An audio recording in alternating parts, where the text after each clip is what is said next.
The Tatra 12 is a model of vintage automobile made by Czech manufacturer Tatra. It was manufactured between 1926 and 1933. It was replaced by the Tatra 57 in 1932. All Czech car manufacturers were making large and expensive cars at the beginning of the 1920s, which only the rich could afford. Some companies tried to introduce an inexpensive design, which would be affordable for the middle class. Tatra's solution to this was the Tatra 11, to which the Tatra 12 was the successor.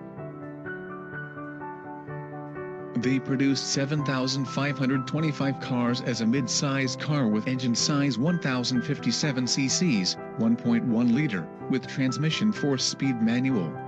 The chassis itself weighs around 500 kilograms.